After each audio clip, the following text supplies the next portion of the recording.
سیاسی معاملات کو آگے بڑھایا، جو کہ نادرست بات تھی اور اس کا اعتراف ہمیں ملتا بھی ہے خان صاحب کے بیانیے کے اندر.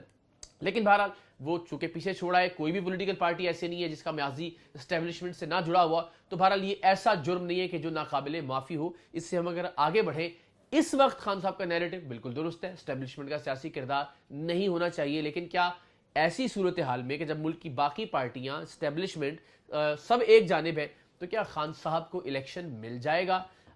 مجھے لگتا ہے ایسا نہیں ہوگا.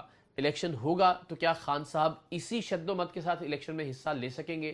مجھے لگتا ہے ایسا نہیں ہو سکے گا. خان صاحب انتخابات سے پہلے کسی نہ کسی طرح سے کمپرومائز کیا جائے گا. خاکم بدہن، میرے منہ میں خاک. میں کوئی الزام عائد نہیں کر رہا، لیکن ظاہر ہے ان کی جان کو خطرہ بھی ہو سکتا ہے، انہیں جیل بھی ہو سکتی ہے، انہیں نااہل بھی قرار دیا جا سکتا ہے. لیکن میں اس بارے میں پر یقین ہوں کہ عمران خان صاحب کو اس ہی کیفیت میں، اسی مقبولیت کے ساتھ الیکشن لڑنے نہیں دیا جائے گا، یا خان صاحب کی اس ہی مقبولیت کے ساتھ الیکشن نہیں ہونے دیا جائے گا. یہ بات طے شدہ ہے. سو اس کا مطلب ہے کہ وزارت عظمیٰ ملنے کے عمران خان صاحب کو امکانات تقریباً نہ ہونے کے برابر. اب اوورسیز پاکستانی ظاہر خان صاحب کا ایک بہت بڑا اثاثہ ہے، لیکن ظاہر انہیں بھی ووٹ کا حق نہیں مل رہا، جس کے میں بہت ہی زیادہ مخالف ہوں کہ انہیں ووٹ کا حق ملنا چاہیے. ہم ہر مشکل میں اوورسیز پاکستانیوں کی طرف دیکھتے ہیں، جب مدد کرنے کا وقت ہو تو اوورسیز پاکستانی یاد آ جاتے ہیں، اور جب ان کا ووٹ کی شکل میں کردار ادا کرنے کا وقت ہو تو ہم کہتے ہیں کہ جی وہ تو پاکستان چھوڑ کے جا چکے. سو ایک انتہائی ایک منافقانہ بیانیہ ہے میرا خیال ہے. اوورسیز پاکستانیوں کو ووٹ کا حق ملنا چاہیے، لیکن چونکہ خان صاحب کو اس سے مدد ملے گی تو ایسا ماضی مستقبل قریب میں تو ہم ہوتا ہوا نہیں دیکھ رہے ہیں. خان صاحب کو جو منشور آیا، میں بہت سوچ رہا تھا کہ خان صاحب بتائیں، ٹھیک ہے یہ تو کہیں کہ یہ چور ہے، یہ ڈاکو ہے، فلاں یہ، مگر یہ تو بتائیں کہ اب وہ حکومت میں آ کے کیا کریں گے. تو انہوں نے ایک منشور جاری کیا لاہور کے جلسے میں، لیکن میں مایوس ہوا اس سے. وہ باتیں وہی ہیں جو خان صاحب کرتے ہیں، اور تبدیلی انہی سے آ سکتی ہے، اس میں کوئی شک نہیں ہے. لیکن یہ باتیں خان صاحب 2018 کے الیکشن میں بھی یہی باتیں کیا کرتے تھے.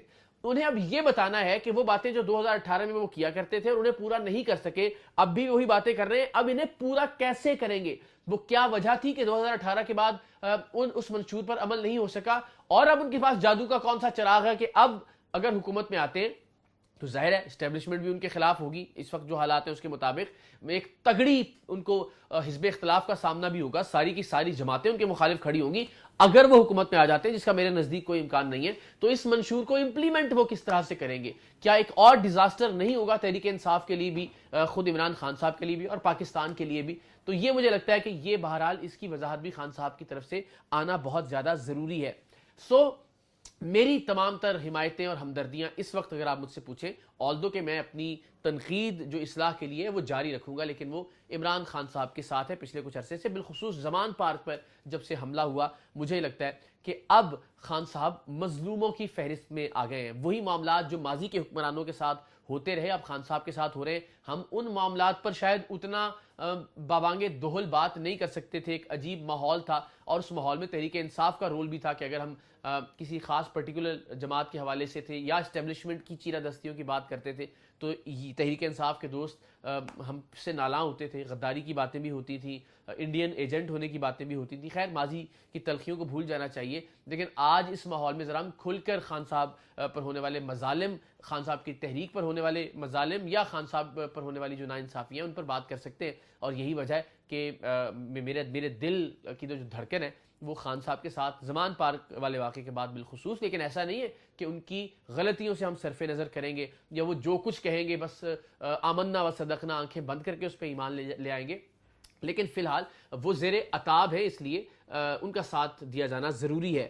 مگر بدقسمتی سے مجھے لگتا نہیں کہ وہ پاکستان کے آئندہ وزیر اعظم ہوں گے، اور اگر کسی طرح سے، جس کا پھر میں کہہ رہا ہوں کوئی امکان نہیں ہے، وہ وزیر اعظم پاکستان بن جاتے ہیں تو شاید انہیں حکومت چلانے نہیں دی جائے گی. سو تحریک انصاف کا کیا مستقبل ہے؟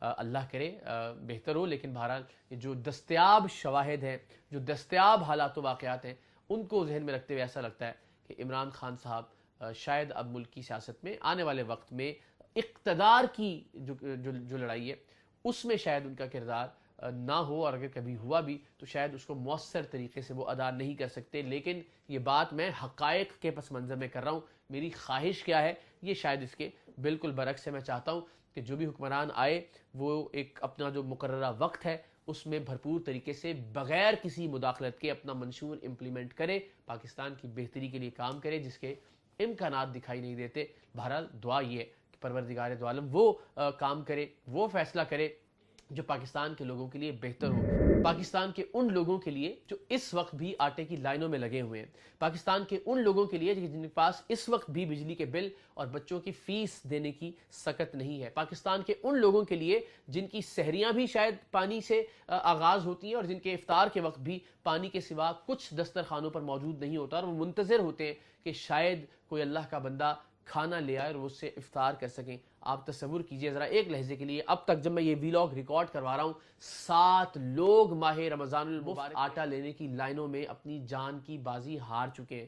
وہ کسی کا باپ ہوگا، وہ کسی کی ماں ہوگی، بچوں سے ماں یا باپ کہہ کے گئے ہوں گے کہ بیٹا کئی دن سے بھوکے ہیں، آٹا لے کے آئیں گے، آج کھانا پکے گا اور ہم بھرپور طریقے سے افطار کریں گے، لیکن آٹا نہیں آیا، ماں یا باپ کی لاش گھر آئی ہے۔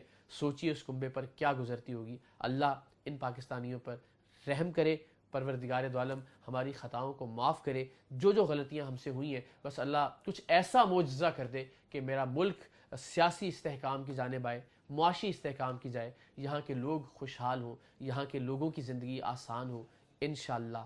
پاکستان زندہ باد۔